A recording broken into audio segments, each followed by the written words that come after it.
Welcome back to More Than Macros. I can't even say this properly, and I'm not editing that out. I'm not.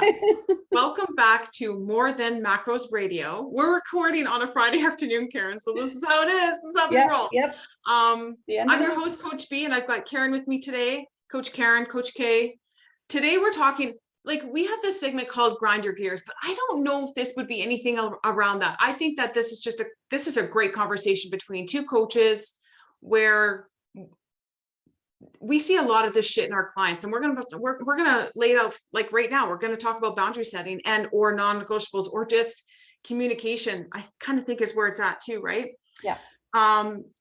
We were going to do this in a coach's corner in our private Facebook group, but then we thought, no, this would be a great podcast topic. So here we are chatting, and we were just chatting. So I'm just like, let me hit record because this is going to be good. Okay, so what my thoughts are is that, we're going to talk about boundary setting around becoming a healthier human, but you're going to hear other things. Yeah. I'm pretty sure Karen and I we're going to have a conversation about just everything that applies to life. And, I think that first and foremost, I want to start off by saying boundaries and non-negotiables. I think that they're different, but we're going to talk probably about that. You'll probably hear me say non-negotiable a couple of times. But I also want to start off by saying, just to be very clear in my opinion, and Karen, you can jump in here at any time, but I don't think it's selfish to have boundaries or non-negotiables. Oh, yeah. Like I was just saying that before we hit record, that I remember the day that it like hit me like a truck, that I have traditionally been like horrible at setting boundaries, like horrible. Give me an example. So the experience was, a friend of mine was moving, and it was kind of like a last minute thing, and she needed help. And so I took it upon myself to organize, all of these people to come in and help. And I was there at like 6 o'clock in the morning until like 9 o'clock at night. And there were people who would come, they'd walk in the door and they'd be like, okay, I'm here, but I can only be here until like 10 o'clock. And then I have to go and do this other thing. Like multiple people would do this. And I was sitting there going, what are they doing? Like, how do they do that? Like, and then I was like, at the end of the day, I was like, oh my God, I am really bad at setting boundaries. Like, I didn't need to be there from 6 in the morning until 10 o'clock at night, right? I could have done exactly the same thing as in, okay, I've got these people lined up to help. I can be there for this time, but there's going to be some time that you might have to do this stuff on your own or whatever. But it made me then look back on my life and recognize that historically, I have not set boundaries, especially, and it really hit home to me that I am a helper personality to an extreme, right? Yeah. And I have historically not set boundaries, and it's gotten me into a place of physical and mental like unwellness. Is that a word? It is, because, well, if you think of it, it's the state of your health, right? So if you weren't feeling good, you were not feeling well, right? Yeah, I was not setting, and it wouldn't have been inappropriate for me, just like it was not inappropriate for these other people to say, I can only be here until X hour, right? It was not inappropriate. I just sat there going, what, you can do that? Like, what? What are they doing, right? And I now know that part of the problems that I had with anxiety, with having anxiety attacks, with not eating in a healthy way, with not exercising enough, was because I was doing everything for everybody else and not setting enough boundaries so that I could do the stuff for me. Yeah. And then it goes deeper than that too. Like, why do I feel that way? And it comes down to, I've done some reading about this, and there's some research around some of this, that some of the problems people have with boundary setting is due to experiences in their lives where they have felt like they are not worthy. And so they extend their boundaries to show people, I can do this, and I can do this for you at the expense of me. And see, I am worthy because I'm doing all of this. Look at me. look Look at at me, me. I'm capable. Yeah. I'm worthy. Yeah, for sure. Yeah. Like, So I had to sort of sit back and look at, like, what am I afraid of if I set these boundaries? What would be the upside of me setting boundaries? What would be the right. downside of me setting boundaries, right? Yeah.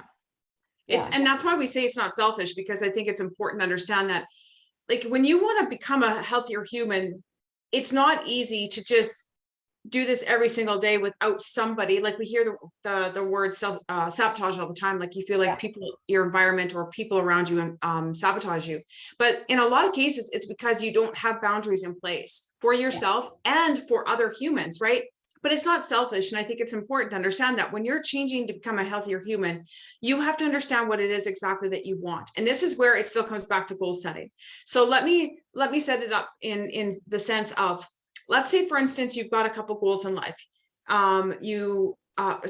Goals specific to health and wellness. So you want to improve your relationship with food. So I guess the question I would have for you is, like, where do you want to be with that? And then you reverse engineer that. So specific to food, maybe even with restaurants, like, you've got these thoughts around, like, where you'd like to be. Like, you see yourself sitting in a restaurant for the very first time, not, having any anxiety. You feel like you can actually order food. You can do all these things. You don't feel like you have to bring food with you. So if that is what you want that to look like, how would you put that into place? What obstacles and barriers do you anticipate? Like, who in your life would interfere with that kind of thing? Same with family gatherings. We were just talking about this in our Fall into Action group, Thanksgiving, and how people make comments about, whether they, if they haven't seen you for ages, and or the food that you've put on your plate, and their assumptions about you, right? So again, and traveling too, like, all these things, like, where do you want to be with that? How do you want to feel in those situations, and reverse engineer that? So I think that, if you can anticipate these barriers, this is where you will be able to then move towards your outcome in a better frame of mind, in my opinion, right? Because then I think not only do we have a clearer understanding, but now you don't have to do all that extra work that might just eat up some of that mental energy to be, like, explaining yourself or, like, freaking out, because we know if you don't have boundaries or quote unquote non-negotiables in place, a certain situation might just have you responding and reacting the way that you did not intend, because it's an immediate response, because you have assumptions or just negative thoughts around that. Because again, when we set boundaries, it allows us to then have almost like these rules, right? I hate saying rules, but it's true. We got to live and die by certain things in life: structure, boundaries, whatever you want to call them. So I like to say that it's kind of like still creating awareness. What are your thoughts on that?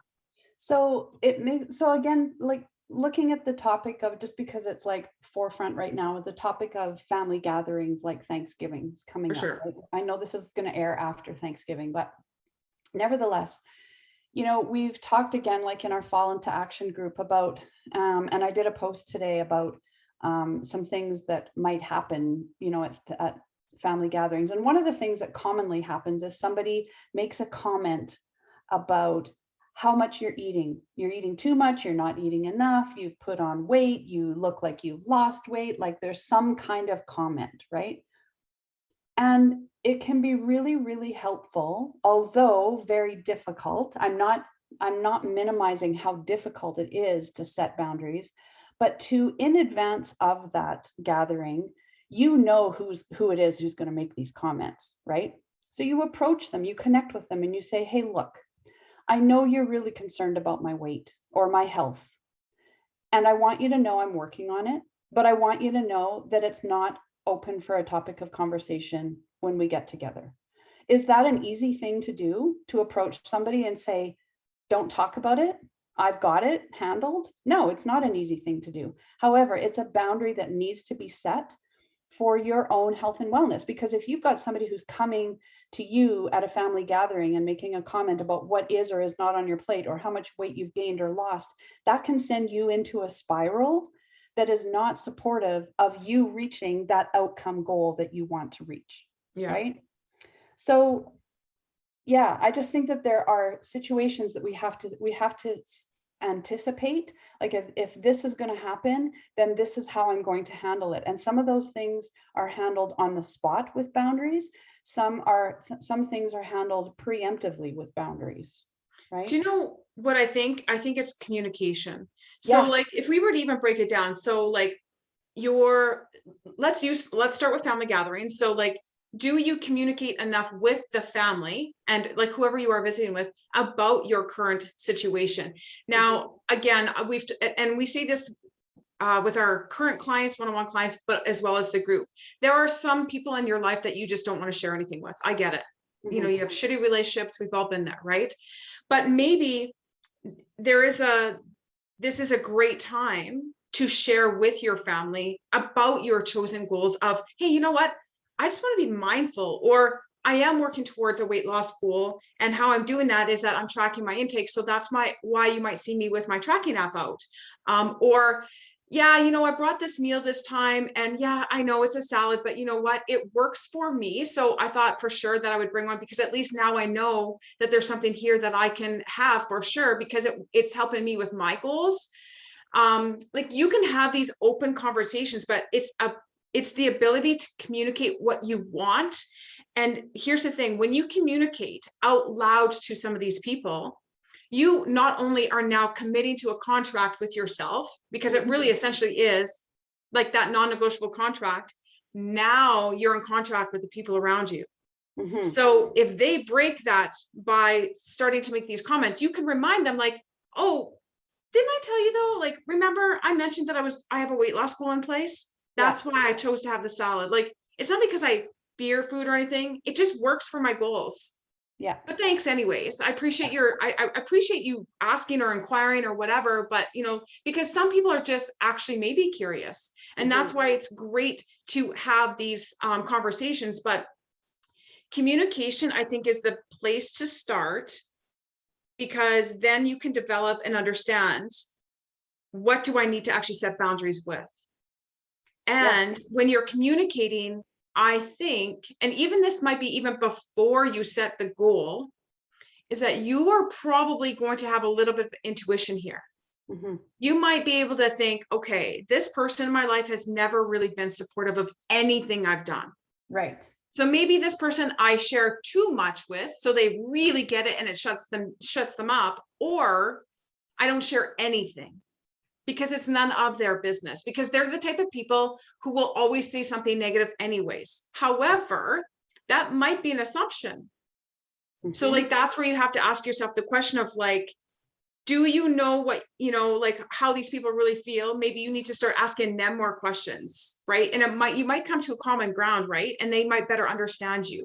But I feel very strongly about this, is that in most cases, there's a lack of communication, which is why people tend to make comments when they shouldn't be, and why people will react.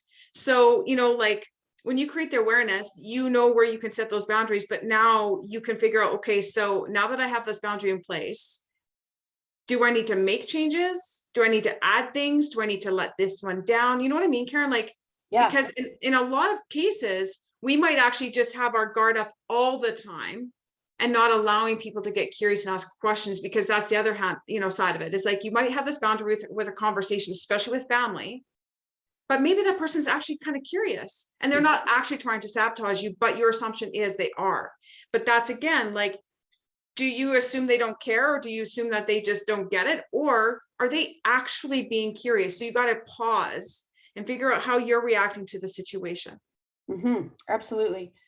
And if we look at it from like, you know, less of a, you know, focused on a single event like Thanksgiving or Christmas dinner, or, you know, New Year's Eve party or whatever, but looking more at the day to day, something that I get a lot of with my clients is there aren't enough hours in the day. I don't have time to do XYZ. I don't have time to exercise. I don't have time to track my food. I don't have time. Right? Yeah. Right. And again, how is boundary setting playing into that for you? Like, do you not have time because you are taking it upon yourself? I mean, we work mostly with women, right? And I'm not saying this doesn't happen to men as parents, but it more often happens with women as parents. do you not have time because you are doing it all and you are taking it all on? You are making all of the meals, you are doing all of the grocery shopping, you are shipping the kids around, you are organizing their activities, you are doing their homework with them, and you are not asking for help from anybody else.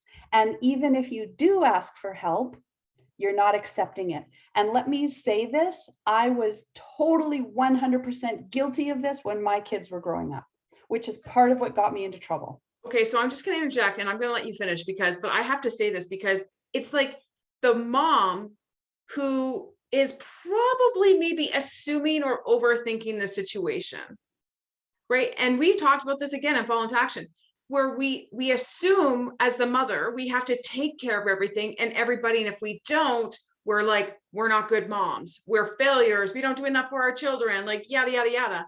And we overthink this. So, I mean, what are we making these things, like these thoughts mean? You know what I mean? Like these situations, and that's the reaction of like, we're doing it all, we're doing it all. And then they say to you, Karen, I don't have time. I have no time for myself. Like, what do we do then? How do we set those boundaries? Yeah, exactly. Yeah. And so that's the conversation that I then have with them is, okay, well, do you have to do it all? Does this all have to be on your shoulders? And look, like, again, I recognize there are single parents out there, right? I'm a single mom now. Luckily, my kids are adults. And so I don't have to worry about half of the shit that single parents of young kids have to worry about. Nevertheless, most single parents have other people in their lives too that they can depend upon, Yep. right? And making the most of carpools and, reaching out to friends and extended family. And, even if you can't rely on your ex-partner to help you out, there are options. And maybe you pare things down for you and your kids. Maybe your kids aren't involved in as many activities as they were when it was a two-parent family, right? You have to look at where you can pull things back, because I heard, like there's that saying, you have to fill your cup before you can fill other people's. A saying that I heard recently, that I don't know, it was more impactful for me, was if you want your world, like and I know nobody can see me, but I'm making like a big circle with my arms, like your world, your big world around you. If you want that to be good, you have to make your singular world in and around yourself close up. If you want the big world to be great, you have to have that little world be great. But then that's where you reverse engineer it, because what does that big world mean then? What's happening in the big world that you want to get to, right? Yeah. But you have to start with you. Right. So what things have to be in place? Like, how do you chase that down? So like time is always that one. And I think like, okay, so how do we set boundaries around time, Karen, though? Like if you're a busy mom and you think you got to do all the things, where do we start? Like, do we have conversations with our husbands? Do we reach out for help? Do we talk to the kids? Because I'll tell you this right now, and I kid you not, when I was prepping for my shows, it was hard because I knew I'd be in the gym. I also had to cook. And like I'd have Brooke, and she was young then and she'd want to hang out and do things. And I'm like, but mom has to do this right now. This is my time. So give me 1 hour for myself. And of course, kids don't understand what an hour is. Yeah. They don't know what that means. But if I said to her, I said, see the clock right there? It says 3 o'clock. Come back when it says 4. So you might have to come down here and check again what the number is. But when it hits that number 4, that's your time. Right. So I would set in like mini schedules, because that is setting a boundary with my kids. They have to know that right now you can't bother me. This is my time. But again, is it just that, or is it other things like you said, you're doing too much? So do we delegate, delete? What do we do? How do we set those boundaries? Because we say yes all the time. Yeah. And I think it goes to extend that a little further is, so let's say, for example, your kid has hockey practice at such and such a time, and that's at exactly the same time that a class is running at the gym that you want to go to. Okay, well, chances are your kid knows somebody else on the hockey team. So can you contact that other kid's parent and say, hey, could you drive the kids to hockey practice? I want to go to the gym. And then once I'm done at the gym, and once I'm done this class, I can pick the kids up from hockey practice. Like, can you set those things up? And more than that, can you not feel shame-filled about it when you set that up? Like, you don't have to be involved with your kids at every second of their lives. It's okay for them to go to hockey practice without you sitting in the stands watching them at practice. If you miss a game occasionally, it's okay, right? Like, you have to be okay with some of these things so that you can be a healthy human. But this is why we go back to creating that awareness, because again, if you can see the big picture, zoom out for a second, where are you spending all your time and what's required of you? If you feel like you're being pulled in 20 directions, is it because, like Karen just said, you're running to hockey practice and you're also getting groceries, yada, yada, yada, when you could have said exactly what you just said? Can you help me? I would like to, you know, like, these are the things, you got to move things around. But if you currently have schedules in place, sometimes you got to move them around. And again, is that something where you would move other people's schedules before you'd move your own? And that's where you have to pay attention to it. And that's where you have to start setting those boundaries, because if you want to become a healthier human, think something has to change. And a lot of the times we do not embrace the proper protocol for change to occur. We just kind of like, oh yeah, I should, but it's never, I want to. And when you start utilizing that language of I want to, then it starts to make more sense as to what you actually have to put in place. So I want to work out 5 days per week, but my son has hockey 2 of those days. What do I need to do in order for me to continue with my workout? Right. Yeah. And that's where now, and you can set up boundaries around that. Or the word I would use, what's the non-negotiable around that? Yeah.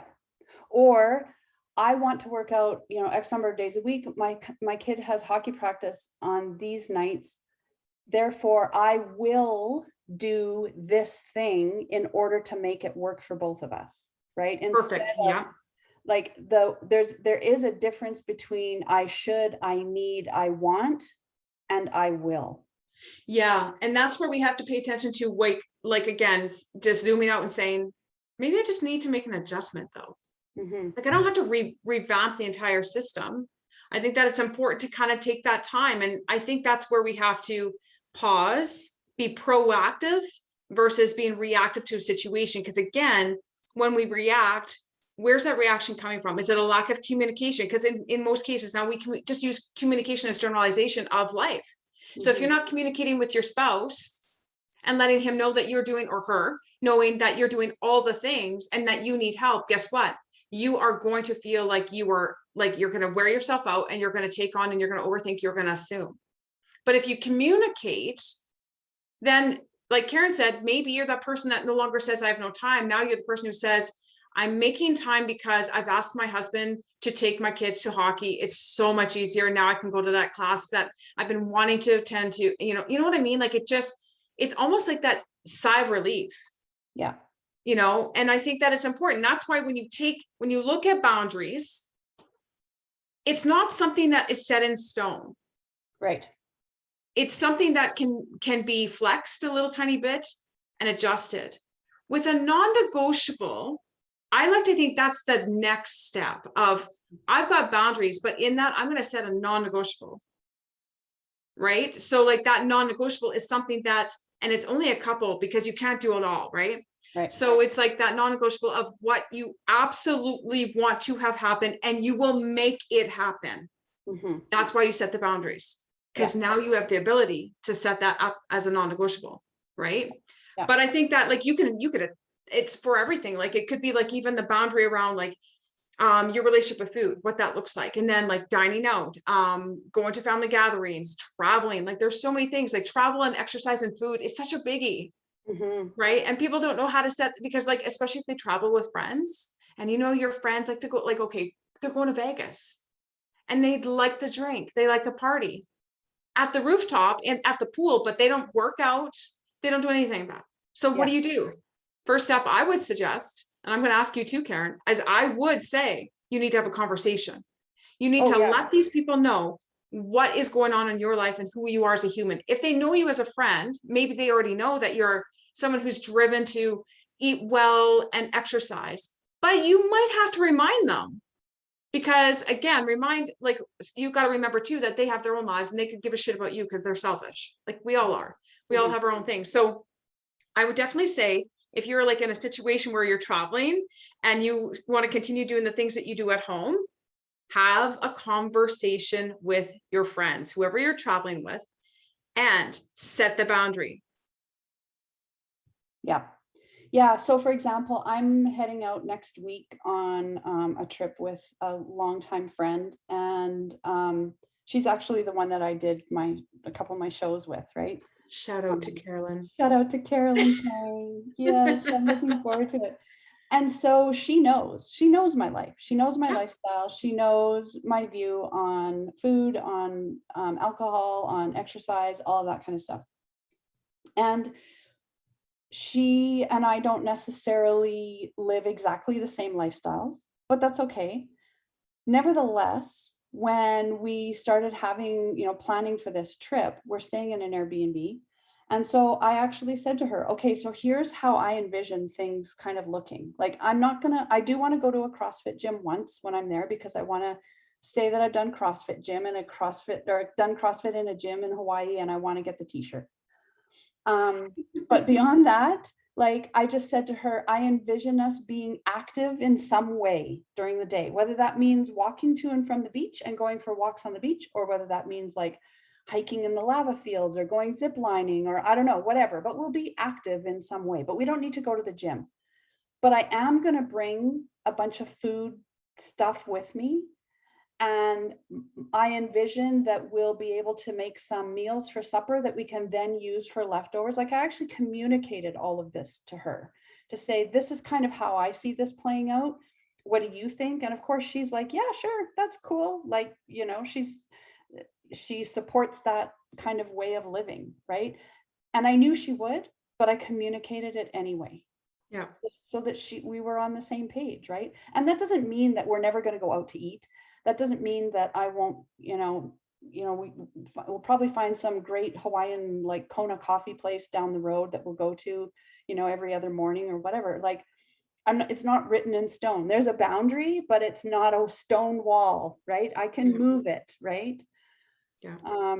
So yeah, the communication is the key. And I think too, asking yourself why if you're having trouble communicating the things, your boundaries and your needs, the question needs to be why. Like, is it something you need to work on?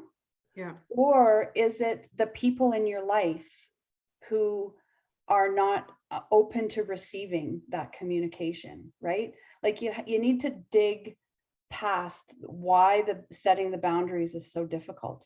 Like, I had to look back and say, where did this come from? Where did I learn not to set boundaries in my life, right? Like, I learned it from somewhere, right? It was the way that I was brought up, right? To a certain degree. And I'm not throwing shade at my parents, like, it is what it is, right? But I had to understand where it came from in order to understand how to undo it. And I had to understand why I had trouble communicating boundaries to certain people in my life, right?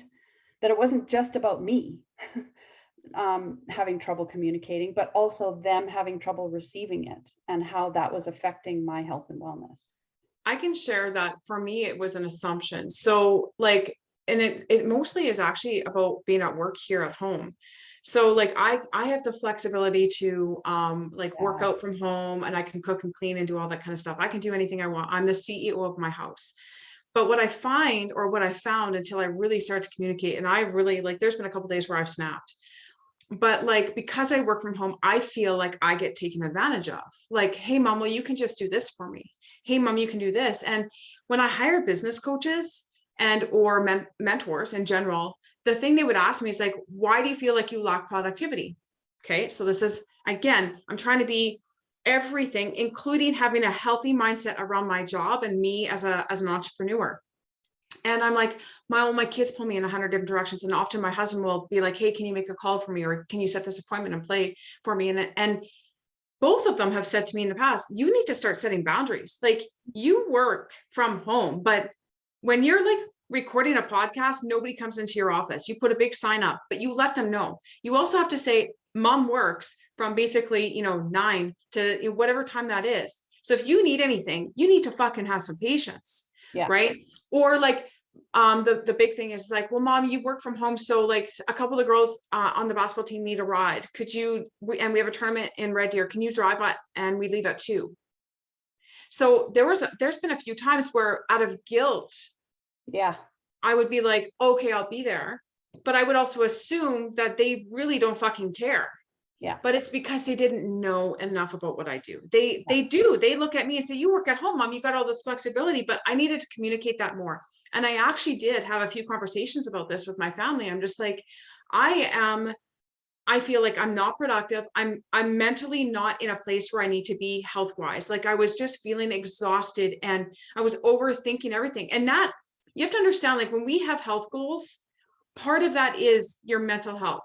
I don't care what anybody says, but if I'm feeling like I want to fucking quit, or that my job is that it sucks that much when I love what I do, it wasn't making sense to me. And it was because I was overwhelmed. It was because I was doing too many things. And I was like, okay, well, I don't need to do the job. I don't need to be productive here. I don't need, my clients can wait. My kids need me. My husband needs me. But then I had to check myself, because I thought to myself, if I called Corey right now at work and said, hey, you need to drop everything that you're doing and take the girls to basketball, he'd be like, fuck no. Yeah.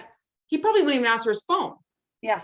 If I asked Maddie to run to the grocery store to get me something, you know what she'd say? 3 hours later, what did you ask me? Because she would be on ignore.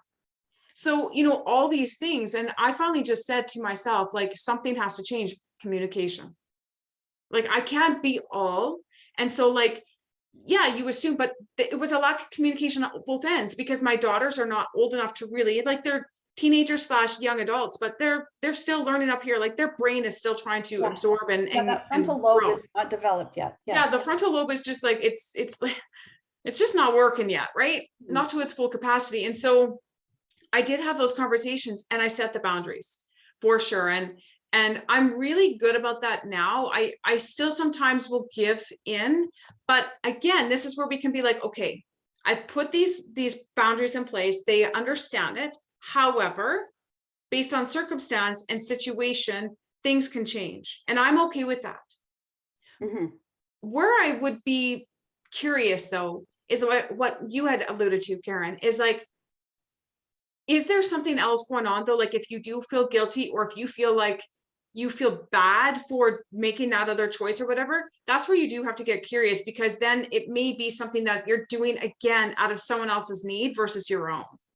If it doesn't feel good and you feel kind of like, oh my God, like I just wanted to get that workout and then I fucking had to go to this basketball game. Like, you know what I mean? Like if you are just feeling so torn, you're still not there yet. There's still some work that has to be done with understanding what you're making that situation or how you're reacting and what you're making that thought or feeling or situation mean. Asking yourself if you have to set different boundaries or new boundaries, make an adjustment. Yeah. So that segues really nicely into, like, we've talked a lot about setting boundaries to let other people know what those boundaries are. But there's also boundary setting with yourself, right? So I remember, so back when, almost a year ago now, when I started working with you, I was like, oh, I got to post on social media every single day. Like I have to have the posts done, and then I have to figure out reels, and I have to do this and I have to do that. And then I started doing my personal training stuff, and I was like, I got to get this done and this done and this done and this done. And it was getting really overwhelming. And finally, I had to set some boundaries with myself to say, no, you actually don't need to post every day. Like the world is not going to end if you don't post every day. So you're going to create a schedule for yourself, and you're going to post for Motivate and Be Fit on these days, and you're going to post for your personal training stuff on these days. So I had to set some boundaries with myself to keep myself healthy, right? Yeah. So it's not just about setting boundaries. And I have this conversation with so many clients work from home, right? And so they're like, I work from home. I have, the dishes are calling, the laundry's calling, the kids are here, the dog needs to go for a walk. I need to mow the lawn. I need to shovel the walks. I need to, right? And so it's about creating some structure for yourself and some boundaries to say, okay, you need to get up from your work desk. You need to set an alarm on your phone so that you get up from your work desk, work for 2 hours, take a quick break, sit down and work another 2 hours, take a lunch break. Like, set some boundaries for yourself so that you're not doing all of the work from home work all of the time and not feeling like feeling like you're not getting anything else done.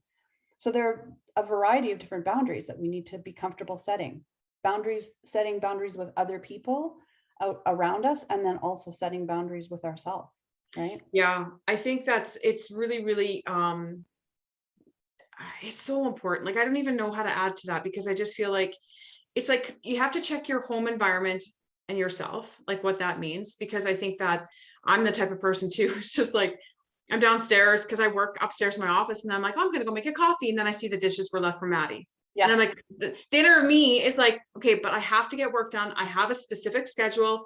I somewhat time block, and well, I should do the dishes, right? Or I'll come back from a walk and she's here, and I'm like, oh fuck. And she's like, Mom, I gotta tell, and then it ends up being an hour-long conversation. So it's hard. So you gotta look at your home environment to see what those triggers are, and those things that can sway you to bend a little bit, right? So like, that's where you have to kind of like even line up, like, how important are these specific things that you think, these tasks and stuff, and how, like, prioritizing, I guess, is really what it is. So you can set boundaries around that. It's kind of like if you want to get the dishes done, you could maybe even stack this one. I think in order for you to do the dishes, you have to finish an hour of work, and then you can do the dishes. You know what I mean? Like, you can do things like that. Those are non-negotiables and our boundaries, right? But I think it's important to have that, because you've got that. And then even your work environment, we can kind of like, touch on that too, like work environments with everything. So people and food and conversation, like all these things have to have some sort of boundary set for you, so you can understand what it is that you're going to expose yourself to.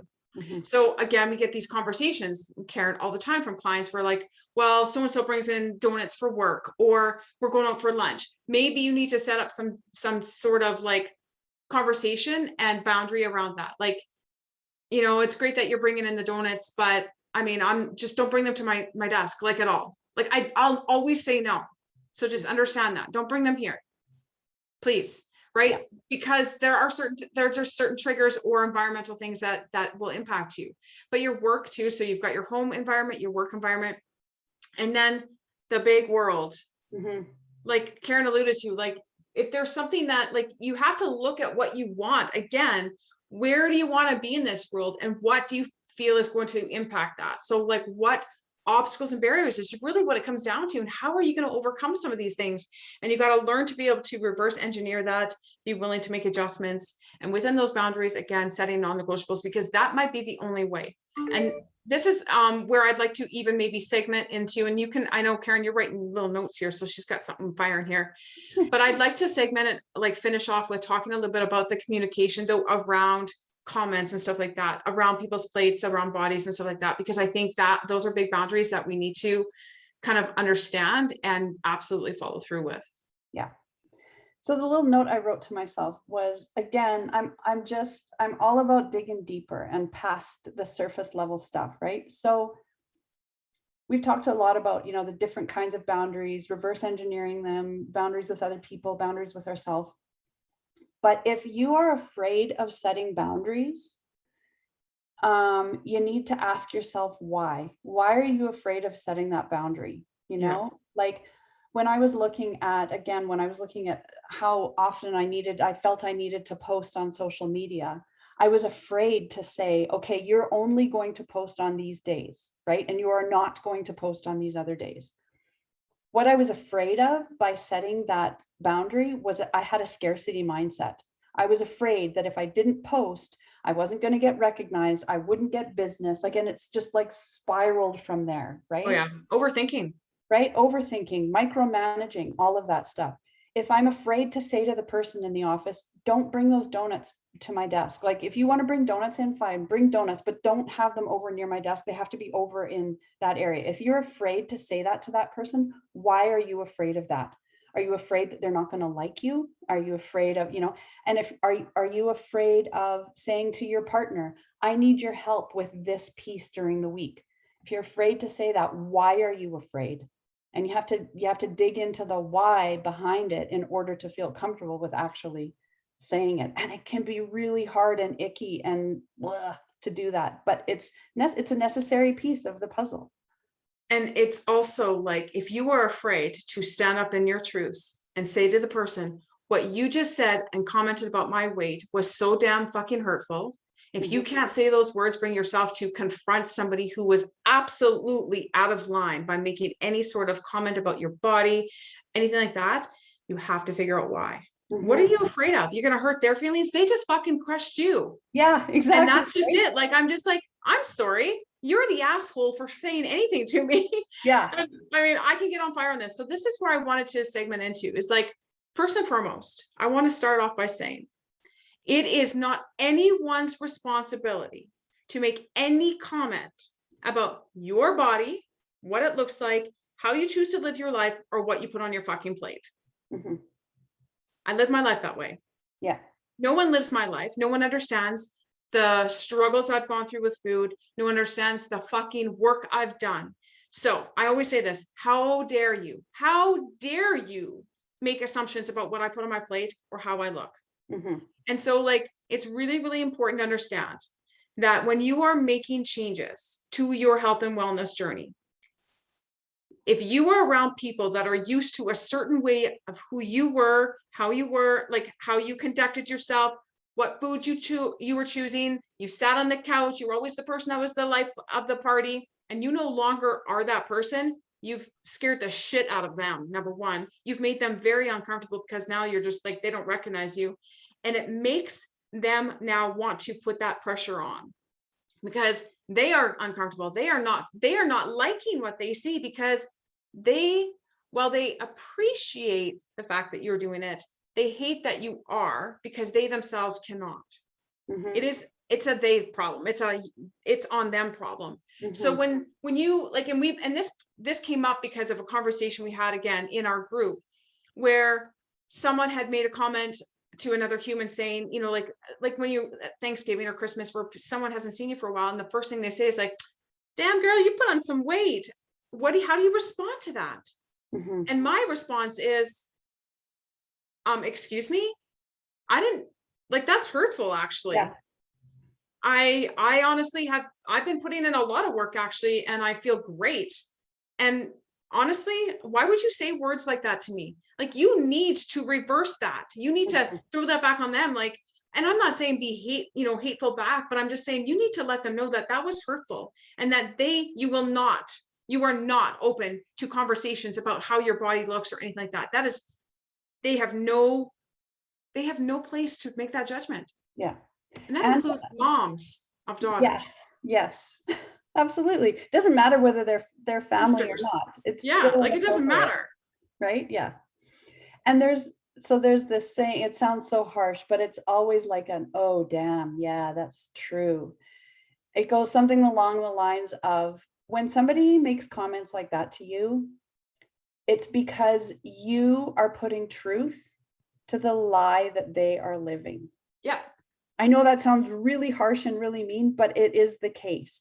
So when somebody says to you, oh, damn, looks like you put on some weight, what's actually going through their mind is, oh my God, thank God that person put on weight, because I know I've put on like 10 pounds and shit, like I'm feeling really bad about it. So I want somebody else to feel bad about their weight gain, right? That's what's going on in their head. And you have to understand that it's not about you, it's about them. Or you're doing something like, so for instance, Kate, the food on your plate, you've made some really good choices and they are secretly dieting the hardest fucking way possible. And they're all in on their cheat meal today, but they don't want to share that with you. Instead, they're going to make comments about all the things you're doing wrong. When they're like, how come she's enjoying that without even like, she's just having everything on her plate and I'm like out of control. Like, I feel like I'm going to binge right now. That is being, again, they're making a judgment call based on what you're doing because they themselves are not able to do it. Yeah. And it's coming from a dark place of insecurity. Like just shit they want to do, but they can't, they haven't found the way yet. And it's almost like that jealousy thing, right? So it's like, okay, you're in a situation, Karen, and you're people just, the person in front of you is just like, you got to try this. Come on, you got to try this. They keep offering food. What do you say? I say no. I've been in that situation. I used to be part of a family where the culture was, you need to have more of this. You're not eating enough. You're too skinny. You have to try this. Oh, I made this especially for you at this dinner. Like, I thought you'd really enjoy this. You have to have this. And I just said no. Like, I don't want it right now. I'm full. I don't need any more food. I might try it later. Maybe I'll take some home with me and I'll try it another time. And so many, like all of those things, people write that shit down because those are all really good responses, because you could also just say too, doesn't support my goals, but they may not understand that, because now this is a big fucking can of worms that you got to open up that you haven't done yet. Yeah. So they're going to be like, what do you mean your goals? Like, you're too skinny. Like, what are you talking? Like, they won't understand it. Yeah. So you have to either have the conversation before or do simple fucking, responses. And sometimes they don't even have to be absolute truths. In my opinion, you know what? You don't need to know why I made this choice and why I don't want your food. Maybe it tastes like shit and you don't want to be honest in this moment. But again, but I have been there where I'm just like, I actually don't like it, but thank you. Thanks for the offer, but I don't actually like it. Okay. So now you're on a journey. Everybody knows about it, Karen. They're telling you, you got to quit. You're getting too thin, or you're too muscular, or that's seriously, you're gonna run a fucking marathon. What do you say to that? Yeah. So, I mean, that takes me back to my bodybuilding days, right? Yeah. My figure competition days. Like, I remember all of the questions around it. And I felt like at the time I was going into it with my eyes open. I knew the risks. I knew that there was, potential eating disorder outcomes as a result of it. And so I would say that to them. Look, like, I understand this looks really extreme to you. And I also understand that there are some risks associated with it. I'm working with some people that I really trust. And this is not going to be a lifetime thing for me. This is something that I wanted to try. And in actual fact, although I would never do it again, I'm really glad I did it, because it was like the pendulum swing that I needed to come back into this happy medium of where I am today, where I'm in maintenance, I'm fueling myself for the activity that I do, right? So at the time, my answer was, I know you're concerned. I'm doing this for me. I feel like I'm working with people that I can trust and who are watching out for me. I'm good. Thanks for your concern. Do you know, it's interesting. I was listening to my former coach, Ron, on a podcast today. I love him. And he made a comment about, like, because they had asked him something about along the lines of being a bodybuilder and like doing whatever it takes. And he said, you know what? I was that guy who said, no, I did this, I did that. And he was talking about it.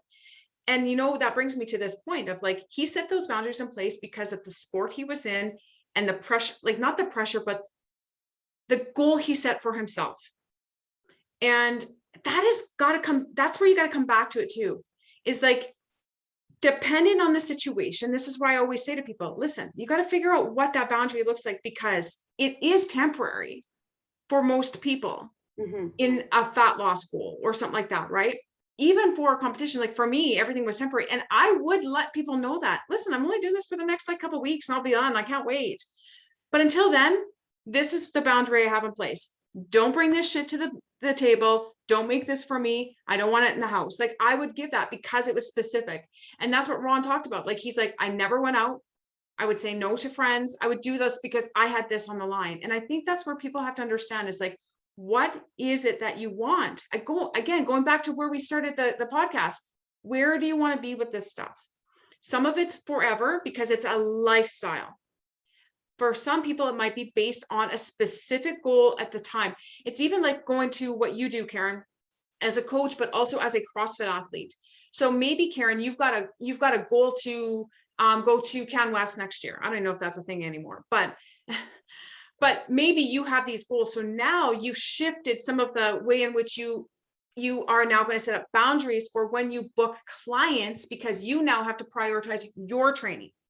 So even there, like, that's that shift. But again, it's not forever. And I remember doing this with my clients, and I don't know if it was during the same time I was coaching you, but 9 a.m. was the freaking classic time that everybody wanted to train with me. And I'm like, you know what? I can't function until I actually have a meal.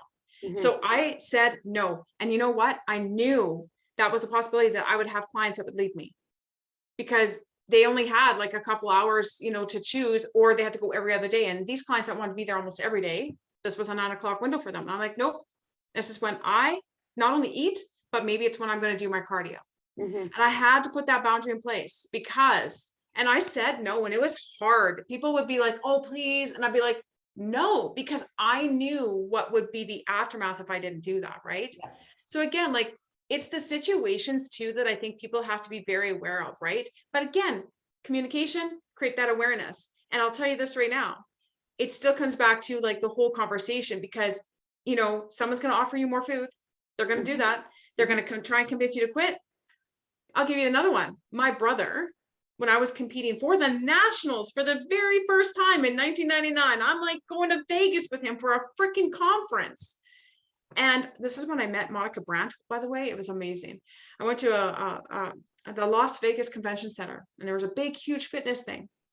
And I remember my brother wanted to go for dinner. And I'm like, I'm competing. Like, I can't, and I brought my chicken. I did everything I had to do. And you know what? He sat there and he's like, you need to quit. Live a little. That's what he kept on saying to me. We're only Vegas once. And I'm like, dude, I am not doing this. Yeah. I am not doing this. I am not going to jeopardize. He's like, oh, come on. That's a little bit like, I can't remember. He went to like have steak and whatever. And he's just like, have it. I'm like, no. And of course, back then I didn't know anything different. I just knew a meal plan and whatever. But he tried and he said, you got to live a little, chill out, relax, all these things that people say, because again, I love my brother and he would never fucking bodybuild, but maybe there was a small part of him just thinking, man, I wish I had that type of control and discipline. Yeah. You know what I mean? So again, it was a circumstance. If it had been different, if I hadn't competing, I might have flexed a little bit. But again, if someone asked me to drink, do you know what my answer is? No. You know why? Because I don't fucking drink. Yeah. Don't talk to me about it anymore. Oh, come on, Brandy, you got to drink, live a little. I don't like the taste of alcohol. Same. Do you need to hear that one more time? I don't like the taste of it. There's no point. I don't enjoy it. I'd rather eat my calories. That's right? All there is to it. But I don't like it. I don't like how I feel. And all these things, I shouldn't have to explain this. And then you'll get that person like, oh, but you feel so much better and blah, blah, blah. I'm like, no, that's it. It's, no, I don't drink. Yeah. And it's one of those things where I think that it is, again, you got to stand in your truths. And I'll tell you, if you ever have a difficult time with a human and the way they talk to you about how you look and what's on your plate, just let me know. I'll help you, because there was a time where I would allow people to make comments and I kept quiet, but then it eats up alive. Is what they said true? Did I gain weight? Like, did I welcome that comment? Like, I need to let this person know that they need to stop saying shit like that. And I'll tell you, when you get into that place, it makes life 100 times better. Yeah. But I mean, yeah, I remember those times, but I'll tell you, it's interesting because when we're trying to change and the people around you don't get it, the pressure is on. I'll tell you, that's where sabotage comes into play. Yeah. Yeah. Because they're uncomfortable. And I think, like, I don't want to end this without mentioning that, like somebody will make a comment of, well, what about people with eating disorders? Like, we need to watch out for those people and we need to make sure. And so I'm not saying that you need to set up boundaries with people and not allow people to care about you, especially if you are doing something that is not healthy for you physically and mentally, right? As long as what you are doing is improving your overall health and wellness, your physical wellness, your mental wellness, then it doesn't matter what anybody else thinks. So if you're doing it from in a healthy way, stand in your truth and don't let people get to you. Don't let, create your boundaries and don't let people get under your skin. Now, if you are doing something that is putting you in, a precarious position where it's not good for your overall health and wellness, that might be a different story, but that's not what the purpose of this podcast was. And I guess that was my point, is that, there is another side to this coin, but that wasn't sort of what we're talking about today.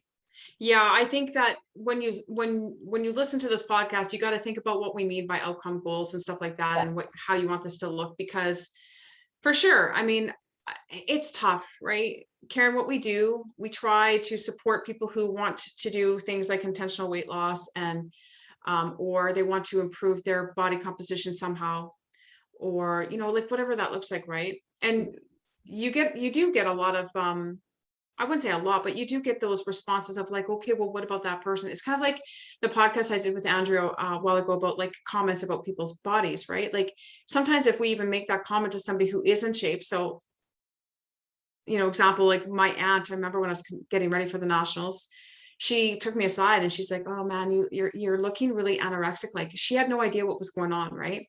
But she was concerned. But she could have, out of the, like, if I hadn't explained it, if I hadn't been in a place of like wanting to share, if I had been that person who's anorexic and not wanting to share, she just reinforced what I was doing was good, though, because she's like, oh, you look amazing. However, you look thin, but you look amazing. And in my mind, I'm like, that's exactly what I want. And I'm doing all the right things. So it is a tough line in which we have to walk, right? But again, like what we're trying to help you guys with is understanding that when you say you don't have time, when you say you're feeling overwhelmed, when you feel like everything that you're doing is everything, but really it's not, and you're afraid to set these boundaries because you feel like it's being selfish or putting yourself first, it's not. And we just want to help you identify that, and also know that a lot of the times the reason why you're stuck is because we're allowing other things to influence our decisions, allowing other factors in our life to just kind of like take over what we really truly want. And that's why, again, when we started this, it's like, where do you want to be? And you know what, here's the thing, if you want a better relationship with food, this might look 100 times different, because that boundary might be the toxic environment in which you live in terms, or even what you watch and follow on social media, because that could be driving your desire to be this super slim or muscular individual, because it can go both ways. You can be hypersensitive to someone who's very muscular and that's what you want to do, and you go the dark side of never being able to get out of that rabbit hole too, like you're constantly dieting, constantly in the gym, like whatever that looks like, right? But you could also be the person who's just pursuing fat loss all the time and underfeeding yourself. And that again comes back to like understanding where you want to be. If you don't want to be that person, and I'll tell you, I have worked with recovered people with eating disorders, whether it be bulimia or anorexia, and they were all trying to get out from underneath that.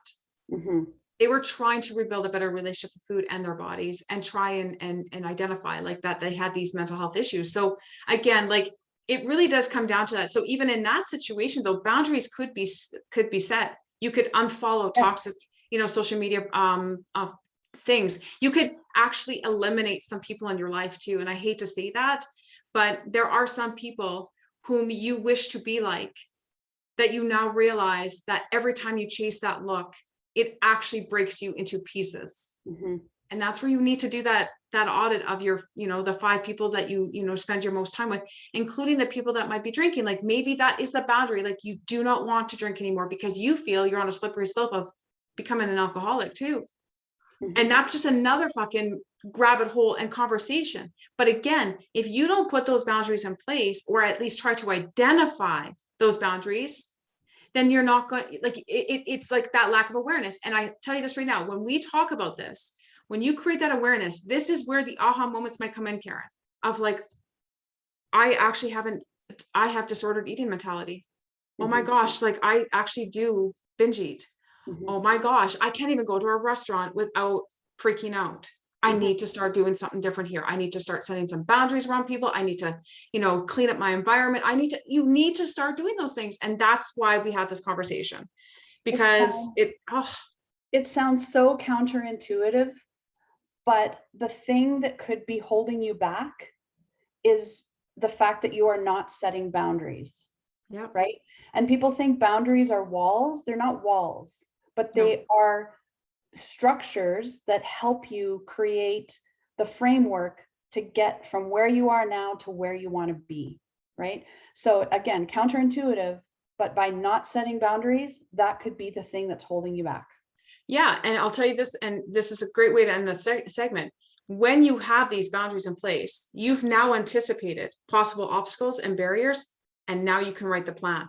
Mm-hmm. This is where your action plans come into place of like, okay, so if I put this boundary in place, again, we've talked about non-negotiables, but you can put a non-negotiable in place, which now needs implementation.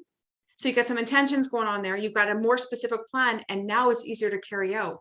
And what used to be an obstacle has now become something that you can just be like, well, that happened. Yeah, I did it. And now it's evidence that you can do hard shit. And now you can start chipping away at certain things. And again, like Karen said, they're just kind of structures and those structures might bend a little bit. They might waver. Sometimes they fall completely right down. But then that's where you can start rebuilding that process all over again, because maybe that was the wrong boundary to set. right. And you need a different one, and you just Absolutely. make an adjustment. Yeah. This has been a great conversation. Yeah. I really hope that people take there's so many nuggets in this thing, I don't even know. And at the end of the day, I mean, honestly, thank you for answering some of these questions, because I think I put you a little bit on the spot with regards to how you would respond to certain people in situations. So thank you for that. But it just goes to show you, like, it can happen at any time. So we need to have boundaries in place. And let me tell you, it's still like, I'm not standing here saying I'm perfect at setting boundaries. I'm really not. There's been some things that have transpired this week that it's come back to me like, okay, you need to set some boundaries there. Like it's still a work in progress, right? Yeah. So I'm not sort of over here on my high horse saying, yeah, I got this boundary thing all figured out, guys. Like, you just got to do it, right? That's not at all my message, because I'm still not great at it. It's still something that I continually have to work at. And I still have these moments where I'm like, damn, okay, you need a boundary there. And with that said, we're setting boundaries because we have a timeline, and we're done. So thank you all for listening, and we'll catch you on the next episode. Bye.